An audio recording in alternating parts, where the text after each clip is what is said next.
is pulling rabbits out of his helmet.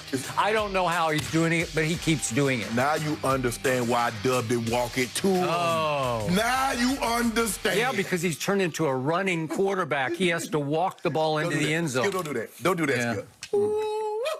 Well, let's get started with last night's roller coaster game because the Giants couldn't get out of their own way against the Eagles.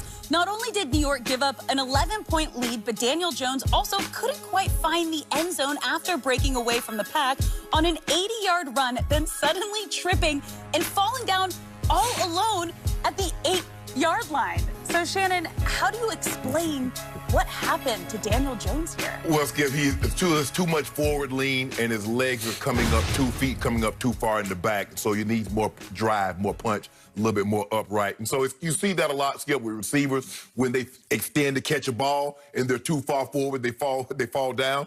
And that's what happened to him. But, you know, it was a great run. But he's never living this down. He could have had, what, a 92, 93-yard touchdown run? Now he has just a 90, 80-yard run. It's all anybody is talking about.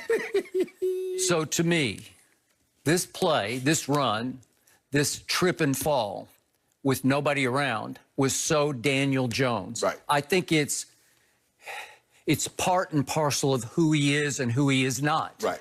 Because remember, he's an overachiever to me. He got drafted way too high. Seems like a great kid. He's trying hard to live up to his lofty, you know, overdrafted status. Right.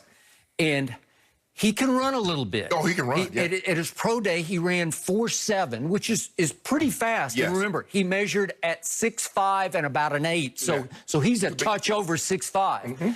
I think now he probably weighs 235 or 40, somewhere in there. So help me out. Let's say he weighs 240. If you're 6'5", 240, and you can run like we saw him run, is that not impressive? Absolutely. Because he is one of the better running quarterbacks in the league. He's at least a top 10 running quarterback, right? Yes. I'm not saying that he's Lamar, but he... Right. Kyler Murray. He can do damage. Yes, absolutely. As he did on that play. Right. That was a sweet play. They caught them napping, and all of a sudden, it is a gaping crease. Yep. And he is off to the races, but he didn't trust his speed, because if you trust yourself, if you have supreme belief, if you have athletic arrogance in your ability, you just stay right inside yourself. He started weaving when he didn't have to. He didn't have to, because he was convinced in the back of his mind that somebody was coming from somewhere, because I'm not that fast. One of these DBs is going to track me down and embarrass me. Yes. So at the last second, he's thinking, I got to overextend. And you literally, as they say on the slopes, you go over your skis, right? Yes. To where you're trying so hard that you're, as you point out, your lean gets so much that you actually run outside your body and you fall flat on your face because your legs can't keep up with your body lean, right? Yeah, but you can see it coming. You can see him starting to break up at about the 30-yard line, like, oh, this ain't going to end well. Is he going to make it? And then you see, no, I'm not going to make it. Sometimes we see players who are not in great shape just run completely out of gas. We'll see somebody intercept a pass, a linebacker maybe, and he just gasses. He just can't make it to the end zone. I think Daniel was capable of making it to the end zone. Oh, there's no question. If he doesn't stumble, he's making it in the end zone. Okay, well, this is going to go down as a trademark for him. As a blemish that people will remember, oh, that's that guy. That's Danny Dimes. Well, Skip, I think that run symbolizes their season, and Evan Ingram, because this game was not even supposed to be this. He drops a perfect pass in Evan Ingram's hands, Skip. It's over. I'm sorry, but glad that you brought that up. It's 2:14 left in the game. It's 3rd and 7 at the Giants' 47. And Danny Dimes drops a dime. He does. Yeah, if we could see this, it's a dime to Evan Ingram. And you got, if you're that guy, if you're a first-round pick, you know. Okay, back to our man Shannon Sharp, right?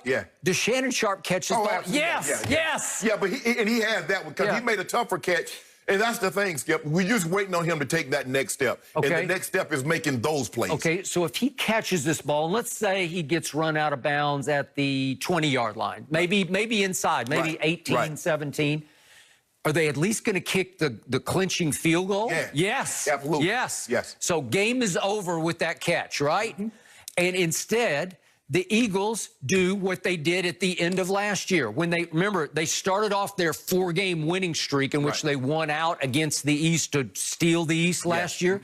They started out with a 23-17 overtime victory coming from 17-3 down against this same team. Correct. Okay, so here we go again. Question is then, you love the Eagles. How much do you trust them off what you saw last night? Well, you're asking a bit much. I think their defense is really good. They did a great job of pressuring Daniel Jones. He made a few mistakes, and they capitalized on those, Skip. But at some point in time, that offensive line, Skip, I mean, Lane Johnson is in and out of the lineup. Yep. And then I don't really know anybody except the center, Kelsey. And it's just like a revolving door. How much can you keep playing backups and backups?